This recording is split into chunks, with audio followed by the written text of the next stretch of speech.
साथ केंद्रीय गृह मंत्री अमित शाह आज हरिद्वार पहुंचे हैं, जहां उन्होंने जन जन की सरकार 4 साल बेमिसाल कार्यक्रम में हिस्सा लिया और धामी सरकार के 4 साल पूरे होने पर जनसभा को संबोधित किया।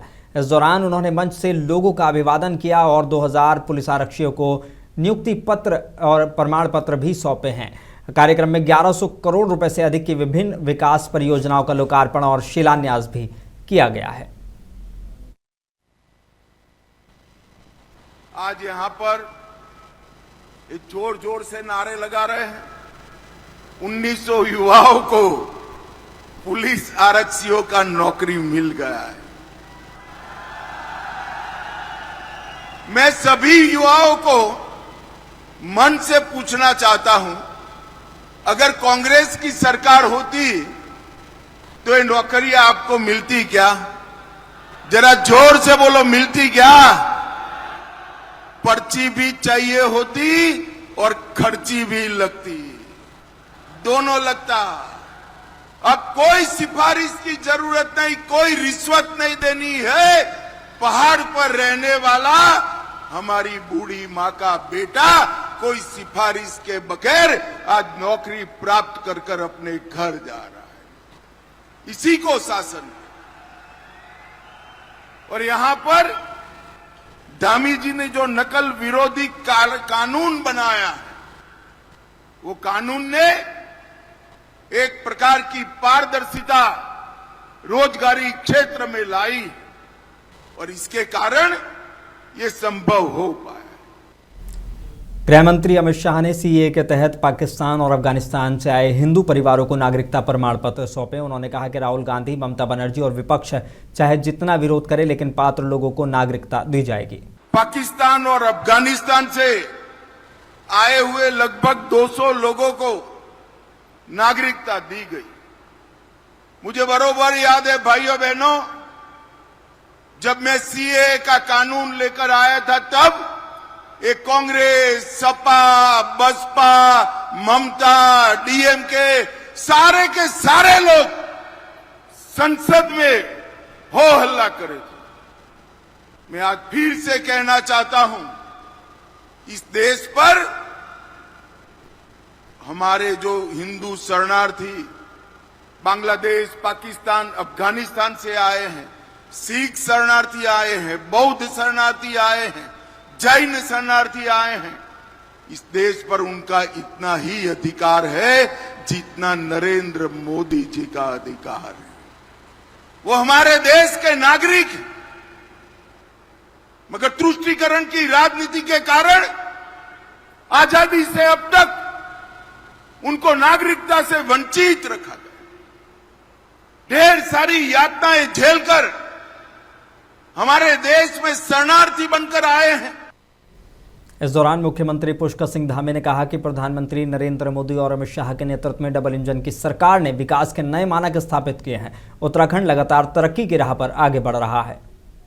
आज जहां राज्य में सड़क, शिक्षा, स्वास्थ्य, रेल और हवाई कनेक्टिविटी सहित सभी महत्वपूर्ण क्षेत्रों से जुड़े इंफ्रास्ट्रक्चर को मजबूत करने की दिशा में कार्य किया जा रहा है, वहीं विभिन्न नीतियों और योजनाओं के माध्यम से राज्य को सामाजिक और आर्थिक रूप से सशक्त और समृद्ध बनाने की दिशा में निरंतर प्रयास किया जा रहा है।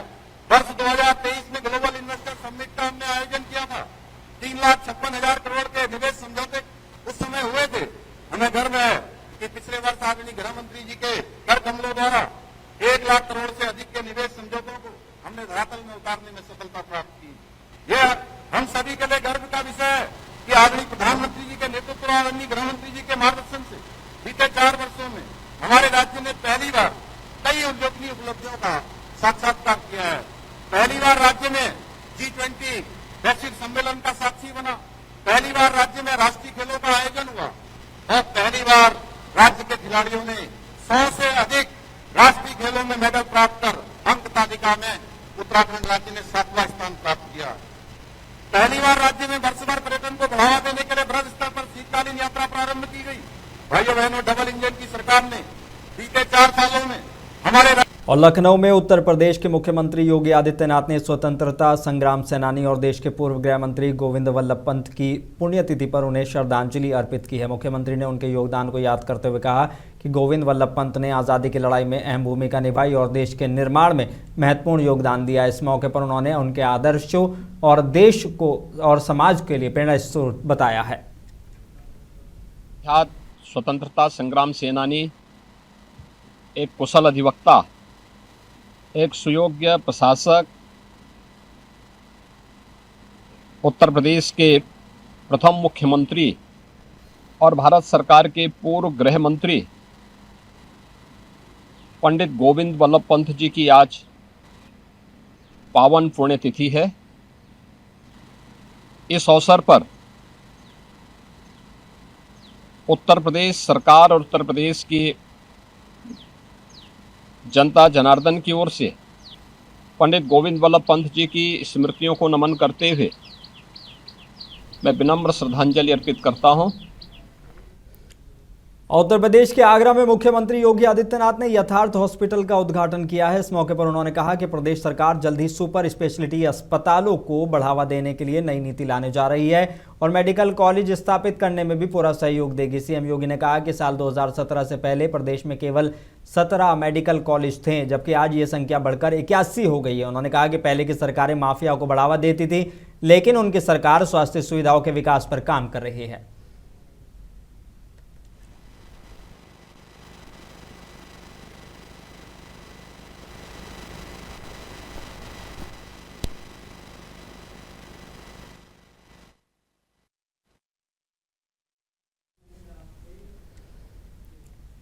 और मथुरा में उत्तर प्रदेश के मुख्यमंत्री योगी आदित्यनाथ ने ब्रज तीर्थ विकास परिषद के बैठक की अध्यक्षता की है। इस दौरान उन्होंने बांके बिहारी मंदिर कॉरिडोर परियोजना और मथुरा वृंदावन के विकास कार्यों की समीक्षा की। बैठक में तीर्थ क्षेत्र के समग्र विकास, श्रद्धालुओं की सुविधाओं और बुनियादी ढांचे को बेहतर बनाने के लिए चर्चा हुई है। मुख्यमंत्री ने अधिकारियों को योजनाओं के तय समय पर पूरा करने के निर्देश भी दिए हैं।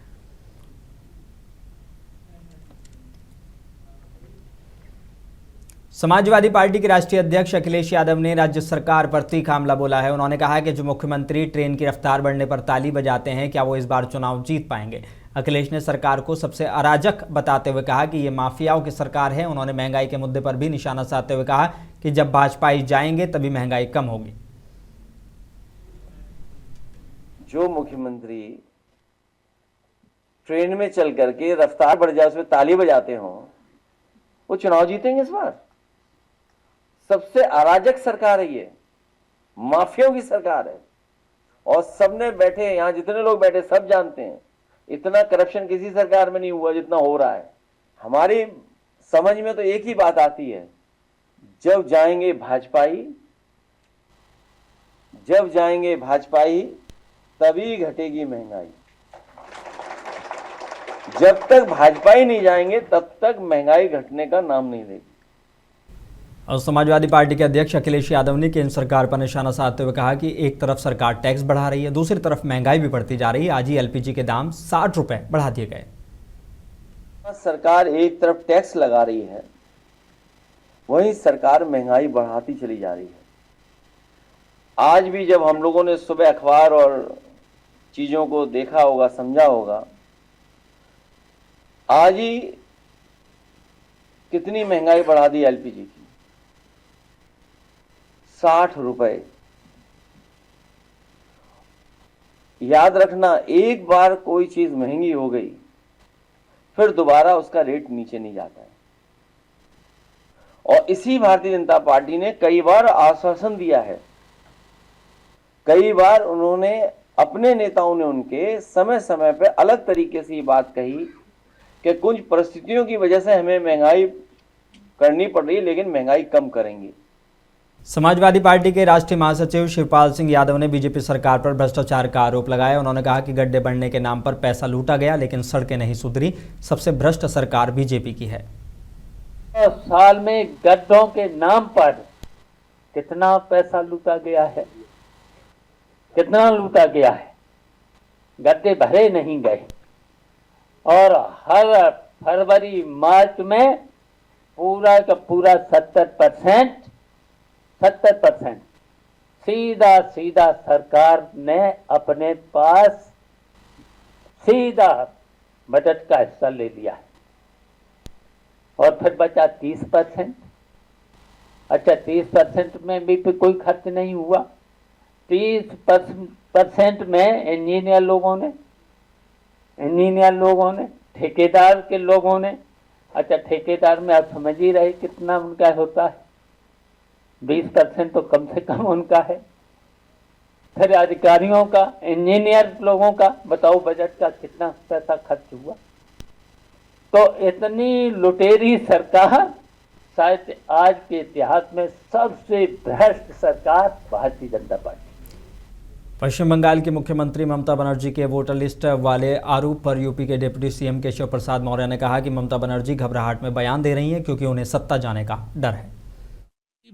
ममता जी जा रही हैं, भाजपा आ रही है, इसलिए बौखलाहट में इस प्रकार की हरकतें कर रही हैं।